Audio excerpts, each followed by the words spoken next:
Leo maombi namba 25480 ya mwaka 2025 ambayo ni maombi walioleta Said Issa na wenzake kuomba viongozi wa chama akiwepo katibu mkuu John Heche, makamu mwenyekiti, bodi ya wadhamini pamoja na wajibu maombi wengine wakiwemo Gervas Lienda, Ida Newton, akiwepo vile vile msemaji, akiwepo vile vile Twa Moipaya, akiwepo Rose Mayemba, alafu na bodi ya wadhamini na General Secretary wa Chama cha Demokrasia na Maendeleo kwa maana katibu mkuu.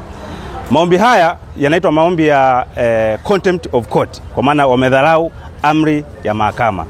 Itakumbuka mara ya mwisho tulikuja kuleta briefing hapa au kuleta taarifa kwamba maombi leo yalikuwa yanakuja kwa ajili ya kusikilizwa.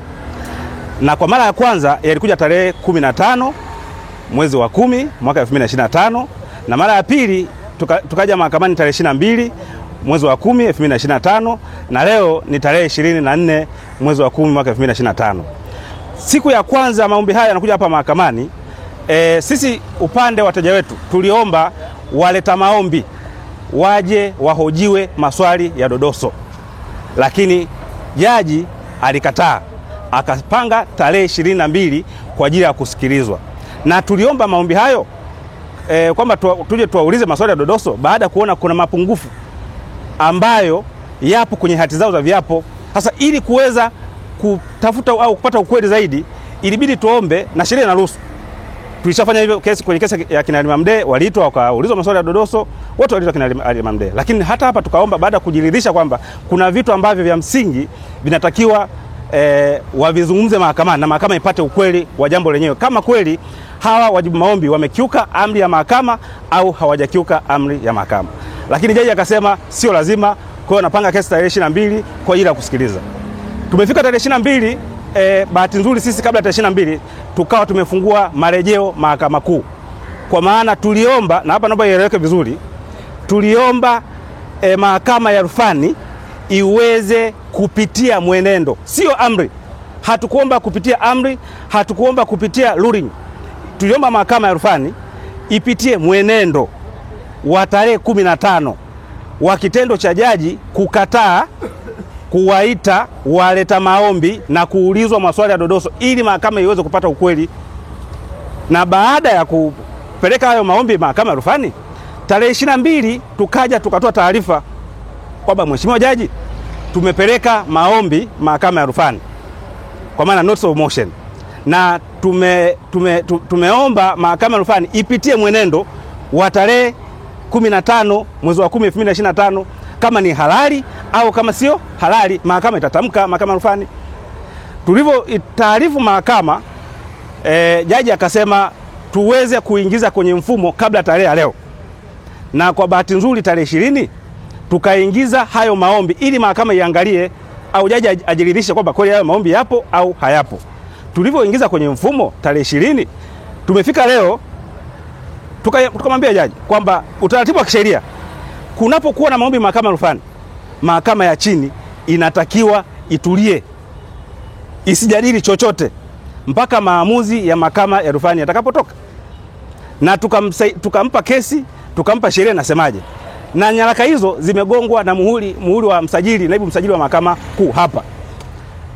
Kwa hiyo tulivyozungumza hivyo,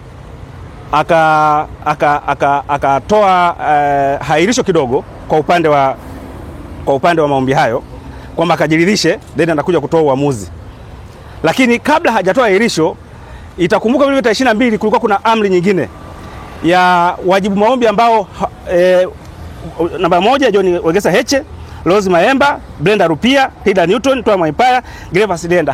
Hawakuwepo hiyo siku tarehe 22.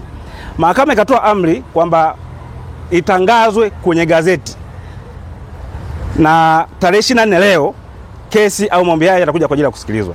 Na kweli wakatangaza kwenye gazeti, na wakili Jebla Kambole akaja kuwakilisha leo hapa mahakamani, akaomba apewe siku 14 kwa ajili ya kuweza kufaili majibu au counter affidavit, hati kiapo cha hati kinzani, ili kesi iendelee.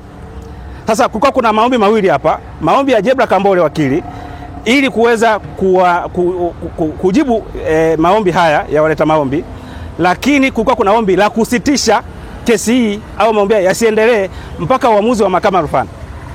Jaji akaenda kujifungia ofisini kwake, akaahirisha kesi kutoka saa 5, akasema saa 8 nitakuja kutoa uamuzi. Imefika saa 8, akatoa amri zifuatazo. Amri ya kwanza, akasema kesi imefunguliwa kwa hati ya dharura. Kwa hiyo kwa kuwa imefunguliwa kwa hati ya dharura, anampa Jebla Kambole na wateja wake mpaka siku ya Jumatatu, kwa maana leo ni Ijumaa, Jumamosi, Jumapili, au amesha faili viapo vya wateja wake, kwa maana viapo kinzani vya wateja wake. Then akasema kesi itakuja tarehe 28 kwa ajili ya kuendelea kusikiliza. Lakini kuhusu jambo la maombi ya mahakama ya rufani, jaji amesema kwamba sisi mawakili tunafanya dilly-dallying za kuchelewesha kesi, jambo ambalo ni tuma nzito na sio kweli. Sisi tuliomba wateja waleta maombi waje kuhojiwa mahakamani. Hajanukuu sehemu yoyote, hajarekodi sehemu yoyote hayo maombi, na ndio maana tukaamua kuomba marejeo mahakama ya rufani. Lakini jaji hana mamlaka kisheria, na hii ifahamike. Jaji hana mamlaka kisheria pale ambapo kuna maombi mahakama ya rufani kuzungumza chochote juu ya chochote kwenye kesi yoyote, so long as kesi iko mahakama ya rufani. Ukijiridhisha kwamba kesi iko mahakama ya rufani, hata kama ni mapitio ya muda, hata kama anavyosema yeye kwamba ni interlocutory, kwamba ni amri za muda, wa kuamua kwamba hizi ni amri za muda au sio za muda, sio mahakama kuu, ni mahakama ya rufani. Sasa yeye anasema mawakili tulikuwa tumefanya dilly-dallying, kwamba kuna conduct ambazo tumeonyesha za kuchelewesha kesi. Kwa kweli ni jambo la kusikitisha, na tutakaa na wateja wetu, tutashauriana nini cha kufanya. Lakini kimsingi kunapokuwa na notice of appeal, kunapokuwa na maombi yote mahakama ya rufani, mahakama ya chini ina jukumu la kusitisha kitu chochote. Hatakiwi kuendelea nacho mpaka mahakama ya rufani itakapotoa uamuzi wake. Na haya hata maombi haya au majibu haya au uamuzi uliotoa leo nao unawalakini, lakini hatuachoka kudai haki. Tutaomba vile vile marejeo mahakama ya rufani, kwamba huu mwenendo wa leo wa kuamua jambo ambalo liko mahakama ya rufani. Sasa nani mkubwa kati ya mahakama kuu na mahakama ya rufani? Ni mahakama ya rufani. Kwa mahakama ya rufani ndio iamue kwamba hili jambo ni samwasipu au mawakili wa waleta maombi ilitakiwa msubiri kwanza kesi imalizike ndio mlete mahakama kuu, mahakama ya rufani. Sasa kilichofanyika ni kinyume na sheria. Kwa hiyo tutaandika vile vile maombi mengine kupinga uamuzi wa leo, kwa sababu ni kinyume na sheria na inafahamika dunia nzima, Kwa hiyo hayo ndio yaliyojiri leo hapa mahakamani.